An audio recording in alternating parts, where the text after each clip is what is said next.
함께 신앙 고백하시겠습니다.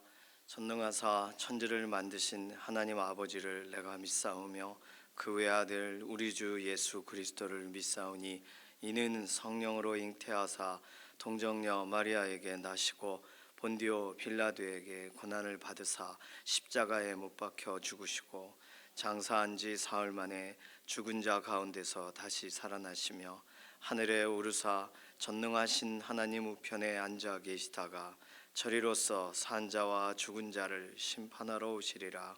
성령을 믿사오며 거룩한 교회와 성도가 서로 교통하는 것과 죄를 사하여 주시는 것과 몸이 다시 사는 것과 영원히 사는 것을 믿사옵나이다. 아멘. 찬송가 263장입니다.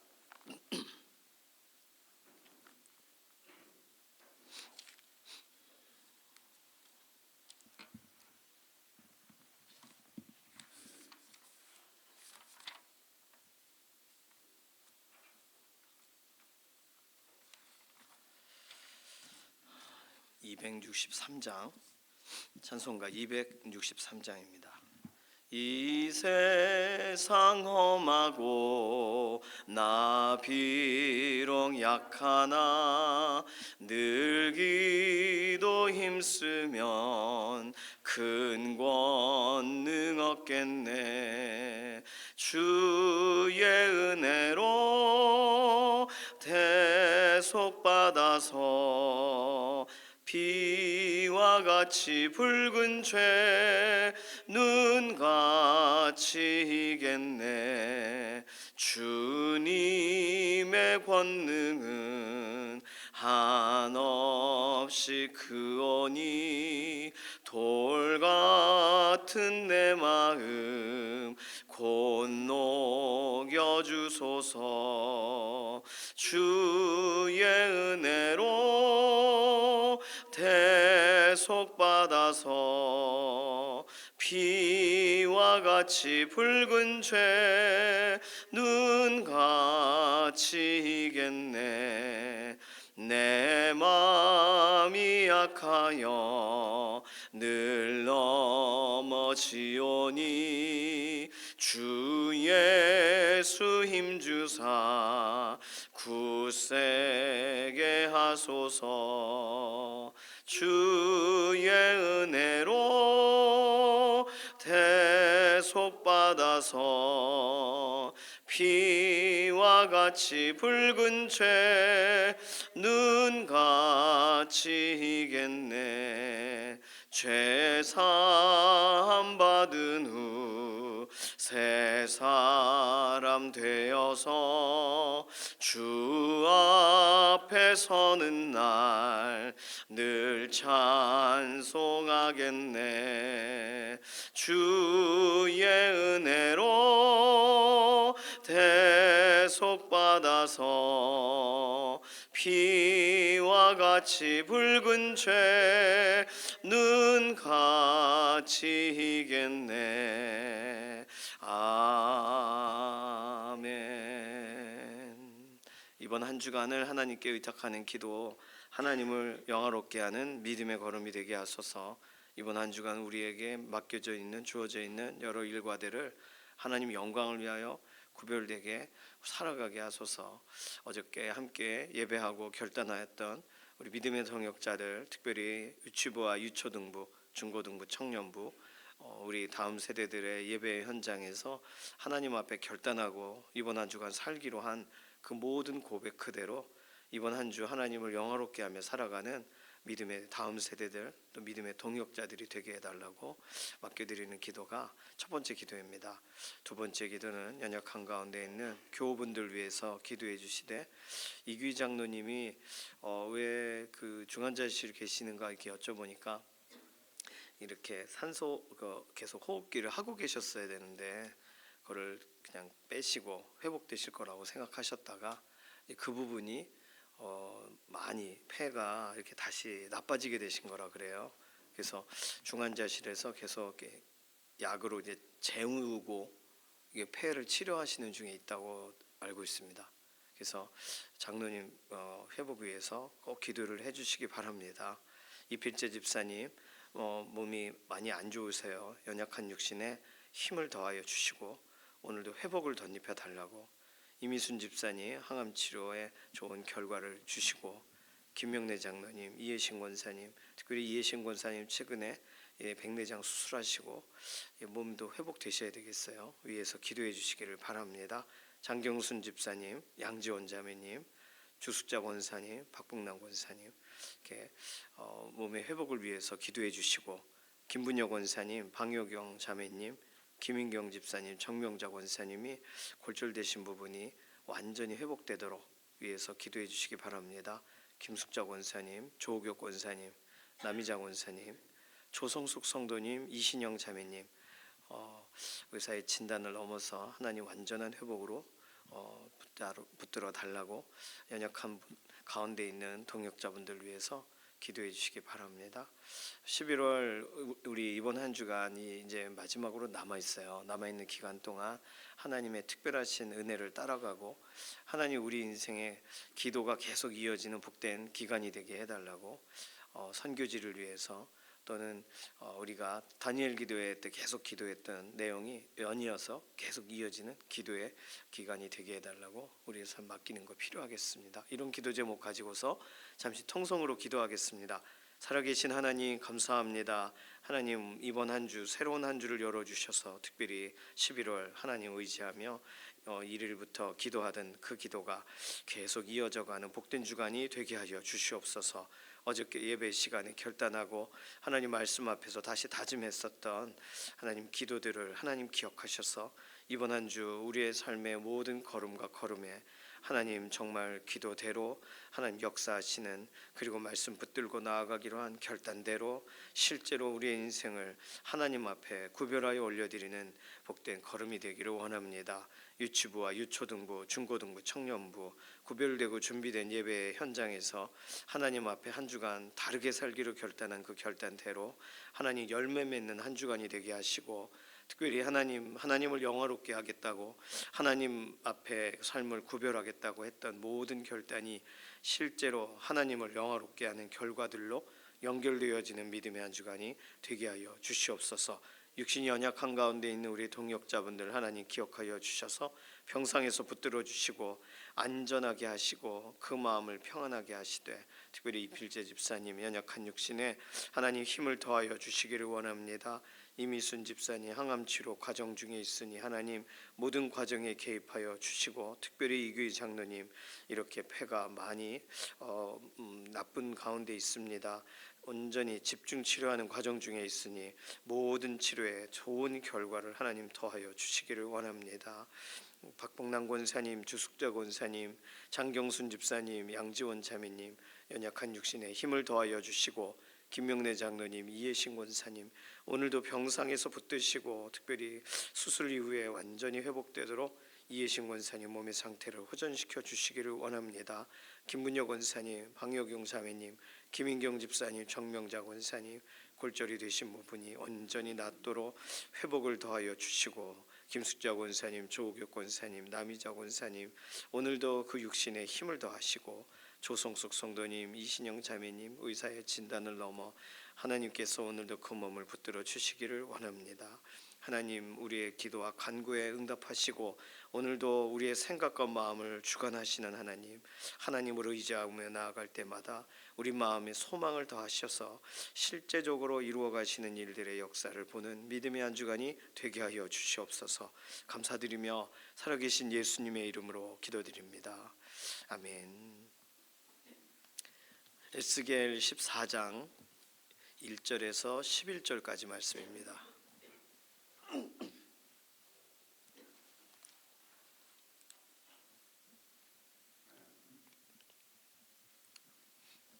구약성경 1166페이지에 있는 에스겔 14장 1절에서 11절까지 우리 함께 읽습니다.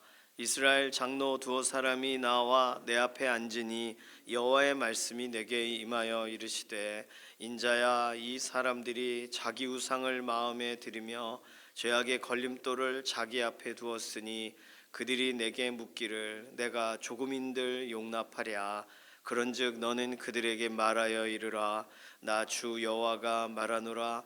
이스라엘 족속 중에 그 우상을 마음에 들이며 죄악의 걸림돌을 자기 앞에 두고 선지자에게로 가는 모든 자에게 나 여호와가 그 우상의 수효대로 보응하리니 이는 이스라엘 족속이 다 그 우상으로 말미암아 나를 배반하였으므로 내가 그들이 마음 먹은 대로 그들을 잡으려 함이라. 그런즉 너는 이스라엘 족속에게 이르기를 주 여호와의 말씀에 너희는 마음을 돌이켜 우상을 떠나고 얼굴을 돌려 모든 가증한 것을 떠나라. 이스라엘 족속과 이스라엘 가운데 거류하는 외국인 중에 누구든지 나를 떠나고 자기 우상을 마음에 들이며 죄악의 걸림돌을 자기 앞에 두고 자기를 위하여 내게 묻고자 하여 선지자에게 가는 모든 자에게는 나 여호와가 친히 응답하여 그 사람을 대적하여 그들을 놀라움과 표징과 속담거리가 되게 하여 내 백성 가운데에서 끊으리니 내가 여호와인 줄을 너희가 알리라. 만일 선지자가 유혹을 받고 말을 하면 나 여호와가 그 선지자를 유혹을 받게 하였음이거니와 내가 손을 펴서 내 백성 이스라엘 가운데에서 그를 멸할 것이라. 선지자의 죄악과 그에게 묻는 자의 죄악이 같은즉 각각 자기의 죄악을 담당하리니 이는 이스라엘 족속이 다시는 미혹되어 나를 떠나지 아니하게 하며 다시는 모든 죄로 스스로 더럽히지 아니하게 하여 그들을 내 백성으로 삼고 나는 그들의 하나님이 되려 함이라. 주 여호와의 말씀이니라. 아멘. 에스겔 14장은 아시는 것처럼 이스라엘에 가서 일어난 일이 아니고요, 바벨론에 있는 이스라엘 장로님들을 말하는 겁니다. 비슷한 표현이죠. 8장 1절에도 에스겔이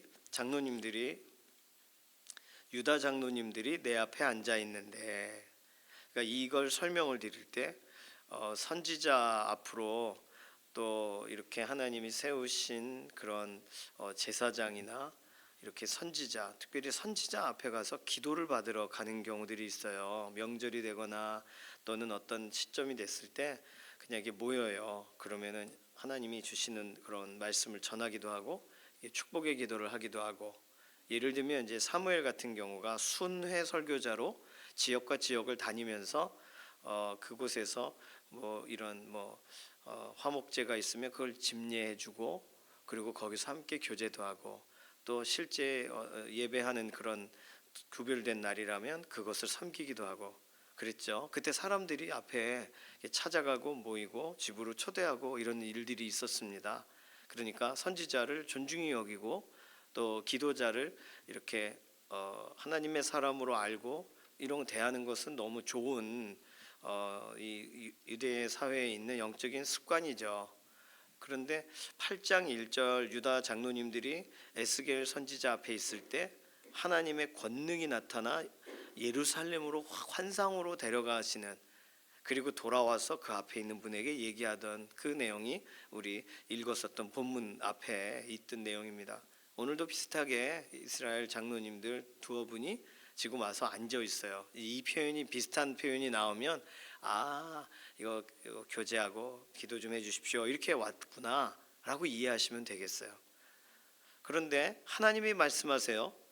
보통은 하나님이 말씀하실 때 그 가정에 염려하지 말라고 해라, 또는 그 문제로 네가 그렇구나 약속대로 이루시겠다고 해줘라, 이런 전달하게 하시는 하나님의 말씀이 있을 수도 있죠. 그런데 오늘은 하나님의 말씀이 이렇게 기도하려고 할 때 임하신 거예요. 그러면서 그 마음에 자기 우상이 있는 사람들이구나, 마음에 우상을 드리며 죄악의 걸림돌을 자기 앞에 두었으니, 이 사람들이요, 그들이 내게 뭔가를 묻는 걸 내가 조금인들 용납하랴? 무언가 이걸 어떡할까요? 기도 좀 해주세요 라고 할 때 답하고 싶지 않다시는 거예요. 왜요? 우상이 여기 들어가 있으니까. 4절도 보세요. 그런즉 너는 그들에게 말하여 이르라. 나 주 여호와가 말하노라. 이스라엘 족속 중에 그 우상을 마음에 들이며 죄악의 걸림돌을 자기 앞에 두고 선지자에게로 가는 모든 자에게 나 여호와는 그 우상의 수효대로 보응할 거다 이렇게 말해주라는 거예요. 지금 그분들이 어떤 우상을 마음에 두었는지 설명하고 있지는 않습니다. 우상 숭배를 하는 일반적인 그 당시의 행태들을 설명하는 것이기도 하고, 또 우리가 알고 있는 것처럼 나라가 민족이 다 같이 이렇게 우상 숭배에 빠졌다는 얘기는 그것에 대해서 아니라고 말해줘야 되는 사람들이 제 기능을 못하고 있기 때문이잖아요. 제사장, 선지자, 그리고 반복적으로 설명하는 엘더십, 그러니까 장로님들이라고 설명하는데, 엘더십들이 마음에 우상을 두었고, 그리고 죄악의 걸림돌을 여기다 둔 상태로 겉모습은 너무나도 준비되어 있는 거예요. 그러나 하나님은 중심을 보시는 분이시니까 그래서 말해주라는 겁니다. 똑같은 표현이죠. 우상을 마음에 들이며 죄악의 걸림돌을 자기 앞에 두고, 지금 이 표현이요 3번이나 나와요. 3절에도 나오고 4절에도 나오고 7절에도 나옵니다. 7절에도 보시면 누구든지 나를 떠나고 자기 우상을 마음에 들이며 죄악의 걸림돌을 자기 앞에 두고 자기를 위하여 내게 묻고자 하여 선지자에게 가는 모든 자에게는 나 여호와가 친히 응답하여 그 사람을 대적하겠다. 그리고 그것에 혹시 선지자가 유혹을 받고 뭔가를 괜찮을 거예요 이렇게 말을 하면 그 선지자도 손을 봐주겠다가 하나님이 하시는 말씀이에요. 우린 여기서 궁금하죠. 죄악의 걸림돌이 뭘까? 뭔가 큰 죄를 지었단 얘기인가? 7장 19절로 가보실까요? 에스겔 7장 19절 한번 나왔어요. 죄악의 걸림돌이란 말이. 죄악의 걸림돌이라는 표현 19절, 에스겔 7장 19절 함께 읽습니다. 그들이 그 은을 거리에 던지며 그 금을 오물같이 여기리니 이는 여호와 내가 진노를 내리는 날에 그들의 은과 금이 능히 그들을 건지지 못하며 능히 그 심령을 족하게 하거나 그 창자를 채우지 못하고 오직 죄악의 걸림돌이 되미로다. 죄악의 걸림돌이 되었다라고 할 때는 그 죄 때문에 걸림이 됐다라는 표현인데, 그런데 무엇 때문이냐면 재물 때문이에요. 은과 금 때문에 은과 금을 자기 앞에 두며. 그러면 이 앞에 7장 19절은 은과 금은 능히 그들을 건지지 못하는데 그걸 여기 심령에 두고 그걸 붙들고 있다 이거죠. 이걸 결국 설명하는 게 은으로도 우상을 만들고 금으로도 우상을 만들어요. 그래서 은과 금이라는 재물이라고도 봐도 되지만 결국에는 우상을 설명하는 겁니다. 죄악의 걸림돌을 자기 앞에 둔 자, 우상을 자기 앞에 둔 자. 그러니까 하나님은요 우상이 집에 있거나 그런 경우 이렇게 뭐라 그럴까 네, 그런 거죠. 우상을 숭배하기도 하고 우상을 보유하기도 하고 우상을 이렇게 깎아서 만들기도 하고, 그런 경우에 이 우상 숭배하고 있으면서 어떻게 하나님 앞에 물을 수 있느냐? 지금 이것이 굉장히 상식적인 선에서 하나님이 설명하고 계신 거예요. 갑작스럽게 특별한 계시를 하고 계신 게 아니라 너무나도 상식적인 이야기를 하나님은 지금 에스겔에게 하고 계십니다. 그러면 에스겔은 뭘 못 본 거예요? 중심을 못 봤기 때문에 이분들을 위해 정말 축복의 기도를 하려고 했던 거죠. 사무엘상 16장 7절로 가보실까요? 사무엘상 16장 7절 잘 아시는 구절이 있습니다. 사무엘상 16장 7절. 사무엘상 16장은요 사무엘이요 하나님이 보내셔가지고 이렇게 다음번 왕이 될 사람을 찾으러 이새의 집에 갑니다. 그러면서 일어난 일이죠. 사무엘상 16장 7절 말씀, 구약성경 433페이지 사무엘상 16장 7절 함께 읽습니다. 여호와께서 사무엘에게 이르시되 그의 용모와 키를 보지 말라. 내가 이미 그를 버렸노라. 내가 보는 것은 사람과 같지 아니하니 사람은 외모를 보거니와 나 여호와는 중심을 보느니라 하시더라. 아멘. 어제도 새 가족분하고 대화하니까 저도요 사람 볼 줄 압니다. 예, 저도 많은 사람을 다 대해서 그렇게 얘기하시더라고요. 그러시겠죠. 평생 많은 사람을 대하셨으니까 사람 보실 줄 아시겠죠. 네, 사무엘이라고 사람 볼 줄 몰랐을까요? 사무엘은 특별히 하나님이 세우셨으니까 각 사람들을 위해서 하나님께 더 묻고 그랬던 사람일 겁니다. 그런데 사무엘이 보기에는 아들들 한 사람 한 사람 이세의 아들들이 특별해 보인 거죠. 장자도 괜찮아 보이고 엘리압 뭐 이렇게 다 괜찮아 보인 거예요. 근데 하나님은 사람은 겉모습을 보지만 사람은 외모를 보거니와, 이게 일반적인 거라고 설명하세요. 나 여호와는 중심을 보느니라 이렇게 설명하셨잖아요. 요만큼만 설명하셔도 되는데 이 본문은 지금 하나님의 사람에게 하나님이 요구하세요. 뭘 요구하시죠? 그의 용모와 키를 보지 말라 명령하세요. 지금 하나님의 사람이 못 알아차려요. 하나님이 은혜 주시고 하나님이 소위 세상 표현으로 촉을 주셔가지고 이건 이거다 딱 이렇게 그걸로 안 되는 거예요. 하나님의 사람다운 방식은 하나님께 여쭤봐야 되는 거예요. 하나님 누굽니까? 라고. 그렇지 않으면 외모만 볼 수밖에 없는 거예요. 그의 표정, 그의 인품, 그의 또 하는 말투, 그의 어떤 좋은 이미지 이런 것만 자꾸 보일 수밖에 없는 거예요. 그러니까 이쪽인가 저쪽인가 갈등하죠. 기도가 필요하죠. 하나님 누구입니까? 하나님 무엇입니까? 뭐라고 답해야 되나요? 해야 되는데 지금 너무 이게 참 이런 뷔페 잔치에 와 있는 것처럼 너무 좋은 사람들을 보는 거죠. 이렇게 누굴까? 근데 하나님은 그 보지 말라 명령하셨어요. 사무엘에게. 사람은 외모를 보지만 넌 그렇게 보면 안 된다예요. 사람들은 외모를 볼 수밖에 없겠지만 하나님의 사람, 하나님이 쓰시는 사람, 하나님의 도구가 되는 사람은 용모와 키를 보는 사람이 되면 안 된다라고 말하신 거예요. 사무엘상 16장 7절은. 그리고 하나님의 마음도 설명하시죠. 내가 이미 그를 버렸도다. 사람들이 볼 때는 하나님이 그를 버리셨는지 알 길이 없습니다.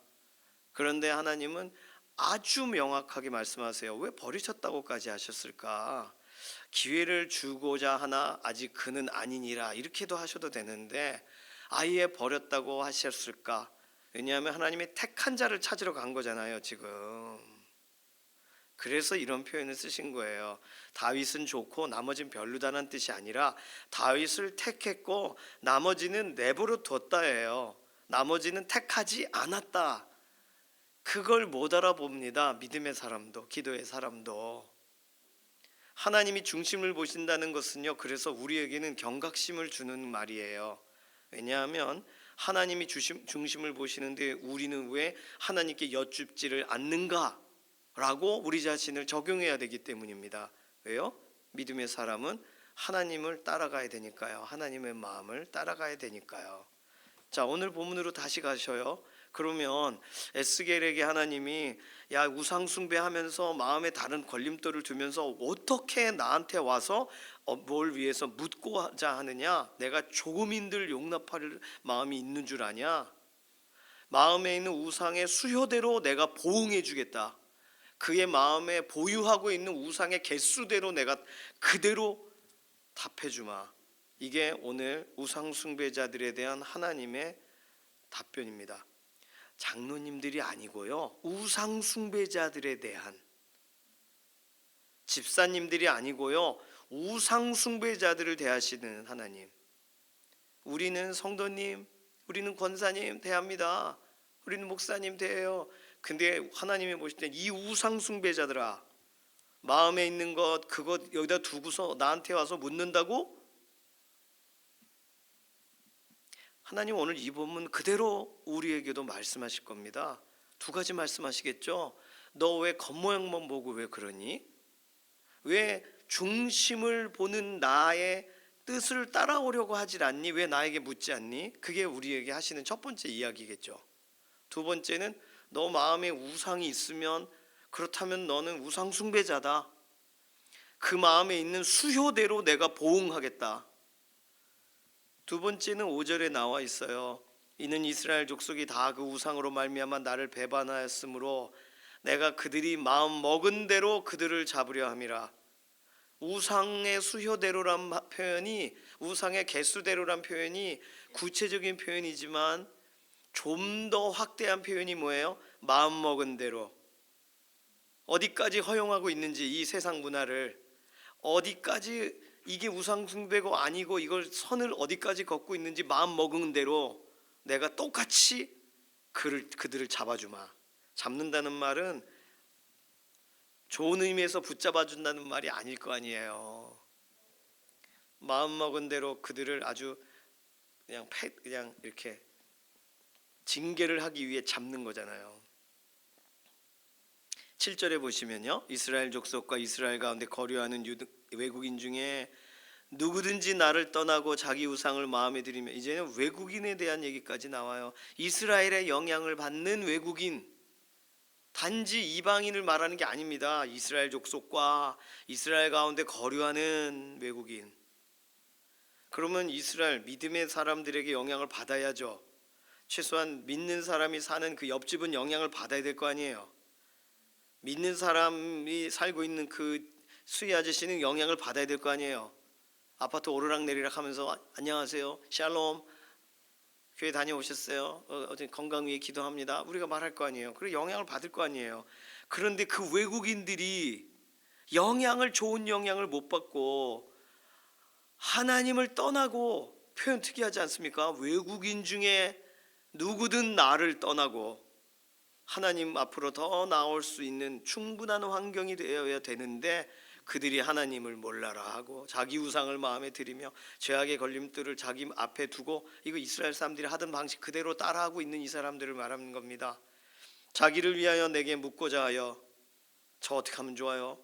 저 이럴 경우에는 어떻게 하면 좋아요? 라고 하나님께 묻고 싶어서 선지자에게 가는 모든 자에게 나 여호와가 친히 응답하여 그 사람을 대적하여 그들을 놀라움과 표징과 속담거리가 되게 하여 내 백성 가운데 끊으리니. 누구를요? 이방인들 얘기하고 있어요. 지금 내가 여호와인 줄 너희가 알리라. 하나님은요, 단순히 그냥 절에도 가끔 갈 수도 있고 평소엔 교회에 가지만 뭐 다른 날엔 친구도 만날 겸 절에 갑니다, 이걸 허용하시냐 이거예요. 허용 안 하신다는 거예요. 우상을 마음에 들이고 죄악의 걸림돌을 자기 앞에 두고 왜 기도하러 왔냐는 거죠. 하나님이 이렇게 말씀하시는 구절을 아주 자연스럽게, 아주 상식적으로, 아주 이렇게 편안하게 풀어서 설명하는 이런 구절들 나왔을 때 잘 기억하셔가지고 우리 자신에게도 또 누군가 이러한 부분에 갈등하는 사람들에게 말해줘야 돼요. 이번 한 번만 가서 점 보면 안 될까? 이번 한 번만 좀 이렇게 하면 안 될까? 그런 분들에게 이거 말해줘야 되는 거예요. 그래, 너 한 번, 두 번 한 횟수대로 하나님이 응답하신대. 우상에게 간 횟수대로 얻어맞는다라고 생각해 보세요. 그러면 절에 한 번 가면 한대요. 절에 몇 번 갔니? 그러면 매월 갔는데요. 절밥 먹으러 이리 와라. 그런 거 아니겠어요? 그런 내용이에요. 우상의 수효대로 보응하리니 마음 먹은 대로 그들을 잡으리니. 그러니 하나님은 가증스러우신 거예요. 이런 게 어떻게 딴다리 긁으며 하나님께 괜찮습니다 할 수 있냐는 거예요. 뒤에다 우상을 감추고 아닌 척 할 수 있냐는 거예요. 하나님이 친히 응답하셔서 놀라움과 표징과 속담거리가 되게 하겠다. 그런데 이 사람이 겉모습은 괜찮아 보이죠.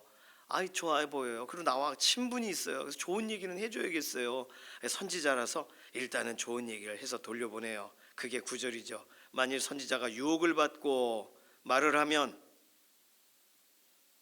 어떤 유혹이에요? 뭐 여러 가지 유혹이 있겠죠. 그런 유혹을 받고 말을 하면 나 여호와가 그 선지자를 유혹을 받게 하였음이거니와. 무슨 말이냐면 선지자가 이렇게 친분 때문에 그 하나님의 분명히 아니라고 말해야 할 때 말해야 되는데 괜찮아요. 막 이렇게 말하면 사실 하나님은 그 선지자를 내버려 두신 거죠. 유혹을 역사하사, 성경은 그런 표현도 있지만 어쨌든 선지자가 그걸 원했으니까 하나님은 내버려 두셔가지고 내 손을 펴서 내 백성 이스라엘 가운데 그를 멸할 것이라. 선지자 기능이 끝난 겁니다. 이제 그 사람은. 그리고 선지자의 죄악과 그에게 묻는 자의 죄악이 같은즉, 그렇게 기도 부탁을 하는 것 자체가 죄악스러운데 선지자는 그걸 또 기도해 주고 있으니 둘 다 죄를 짓고 있는 거죠. 지금 하나님 여기까지 설명하시는 거예요. 각각 자기의 죄악을 담당하리니. 자, 그러니까 오늘 우리가 이 부분에서 하나님 앞에 중심을 보시는 하나님 앞에 믿음의 사람다운 결단이 필요합니다. 우리는 중심이 안 보이니까 하나님 뭘 봐야 되나요? 이럴 때는 무엇을 기도해야 되나요? 이런 얘기를 들었습니다. 그렇다면 어떻게 해야 되나요? 하나님께 여쭤봐야죠. 오늘 본문은 감사하게도 이스라엘 이 장로님들 정말 바르게 반듯하게 또 공동체에 유익이 되게 살려고 하는 면이 있으시겠죠. 그러나 마음속에 둔 우상이 있는 걸 하나님이 간파하시는 거 아니에요. 이들에게 그럼 그냥 이들을 내가 우상의 수요대로 보응하고 마음먹은 대로 아주 그냥 후드려 패며 선지자에게 와서 자기 목적 때문에 저러고 있을 때 아주 내가 대적하겠다, 이게 끝이 아니고요. 이들에게 하나님은 기회를 주십니다. 6절이에요. 6절 같이 다시 읽겠습니다. 그런즉 너는 이스라엘 족속에게 이르기를 주 여호와의 말씀에 너희는 마음을 돌이켜 우상을 떠나고 얼굴을 돌려 모든 가증한 것을 떠나라. 그래요. 하나님의 사람들, 하나님의 자녀들에게는요 기회를 주세요. 우상이 어떻게 네 안에 그렇게 깊이 뿌리 박혔는지 꺼낼 기회를 주마, 이거예요. 너 가만둬. 그런데 지금이라도 돌이켜서 우상을 떠나고 마음을 돌이키고 얼굴을 돌려 마음을 돌이키고 우상을 떠나. 이거 아무도 못 알아차리는 내용, 자기만 알 수 있는, 타협하고 하나님 의지하지 않고 하나님 거부하고 자기만 하고 있는 거. 겉으로는 저도 믿어요, 안 믿어. 속은 안 믿어요. 그 속을 돌이켜야죠. 마음을 돌이켜 우상을 떠나고 그 다음에 뭐예요? 얼굴을 돌려. 가증한 것을 향했던 것에서 얼굴을 돌려 누구를 향하는 거예요? 하나님을 향하는 거죠. 모든 가증한 것을 떠나라. 그러니 하나님은 오늘도 기회를 주고 계십니다. 시편 41편 6절에 중심을 보신다고 하셨는데 중심에 악을 쌓아놨다가 그들이 행하는구나 설명을 해요. 시편 51편 6절은 중심이 진실함을 원하시오니, 중심이 진실하고 하나님 말씀을 따라가는 걸 원하시고 중심에 그냥 악을 계속 쌓아놓는 거 하나님이 원하지 않으세요. 오늘 또 이번 한 주간 새롭게 살아가면서 하나님은 우리의 중심을 보시는 분이다, 그걸로 끝나면 안 되겠어요. 내 속 하나님이 아시겠지? 그럴 때는 중심을 보신다는 것을 적용하기가 우리가 하나님 믿고 기다리는 소망 가운데 이 말씀을 생각해도 되지만, 사람은 외모를 보거니와 여호와는 중심을 보느니라라는 그 말이 나올 때의 이유는 너는 외모를 보지 말라, 용모와 키를 보지 말라는 명령 때문에 나온 이야기거든요. 오늘 믿음의 사람으로서 겉모습으로 그냥 진행되는 일들로 괜찮나 보다 하지 마시고, 이게 뭘까 싶으면 기도하고 하나님께 마음을 구하고 하나님이 주시는 마음으로 우리가 이 여러 가지의 내용들을 가지고 상황과 환경에 무슨 기도를 해야 되는지 하나님께 들으시고, 오늘 겉으로는 아무 문제 없으나 우상과 아주 그냥 이렇게 중독과 아주 그냥 연결되어 있는 그 인생들이 마음을 돌이키고 얼굴을 돌려 하나님께 나아가도록, 오늘 우리는 겉모습으로 할 수 없지만 하나님 우리에게 하나님의 마음을 부어주셔서 무엇을 위해 기도해야 되는지 알게 하시고 권면하여 마음을 돌이켜 우상을 떠나십시오, 얼굴을 돌려 가증한 것을 떠나십시오. 하나님이 아직 기회를 주고 계세요. 주님 오시기 전까지 지금 우리 정산하고 다 정리해야 되는 거 하세요. 이렇게 말하도록 하나님은 우리를 사용하려고 하실 거예요. 우리 결단하고 그렇게 하나님께 쓰임받고 하나님을 위해 구별되는 믿음의 하루 되시기를 소망합니다. 이 시간 같이 기도하겠습니다. 이 시간 기도할 때 하나님, 저희는 중심을 볼 줄 모르니 하나님께 기도의 자리로 들어가겠습니다. 그러한 결단이, 그리고 우리 가족, 우리 자녀들 특별히 하나님께 오늘이라를 걷는 중에 돌이켜라 권면하며 우리가 축복하며 하나님 말씀을 전하는 자리에 있게 하소서. 이러한 기도로 잠시 통성으로 기도하겠습니다. 살아계신 하나님, 감사합니다. 기도받으러 온 사람 앞에 하나님이 에스겔에게 말씀하신 내용을 들으면서 하나님, 오늘 우리의 인생을 또 적용해보고 우리의 가족과 가장 가까운 사람들, 우리와 많이 대화하는 사람들에게 하나님은 어떤 마음을 가지실까 중심을 보고 계실 텐데 우리는 무엇을 말해야 될까 우리의 삶에 적용하고자 합니다. 하나님, 오늘이라 걷는 중에 돌이키기 원하시는 하나님의 그 마음을 전달하는 하나님의 통로 되어지기를 원하고, 하나님, 오늘도 하나님의 마음을 시원케 하는 믿음의 걸음을 우리 걸어가게 하여 주시옵소서. 감사드리며 살아계신 예수님의 이름으로 기도드립니다. 아멘. 찬송가 270장입니다. 270장 4절만 부르겠습니다. 찬송가 270장 4절. 십자가 단단히 붙잡고 날마다 이기며 나가세. 머리에 면류관 쓰고서 주 앞에 찬양할 때까지 예수는 우리를 깨끗게 하시는 주시니 그의 피 우리를 눈보다 더 희게 하셨네. 아멘. 주님께서 가르쳐 주신 기도합니다. 하늘에 계신 우리 아버지여, 이름이 거룩히 여김을 받으시오며 나라의 임하옵시며 뜻이 하늘에서 이루어진 것 같이 땅에서도 이루어지이다. 오늘날 우리에게 일용할 양식을 주옵시고 우리가 우리에게 죄 지은 자를 사하여 준 것 같이 우리 죄를 사하여 주옵시고 우리를 시험에 들게 하지 마옵시며 다만 악에서 구하옵소서. 나라와 권세와 영광이 아버지께 영원히 있사옵나이다. 아멘.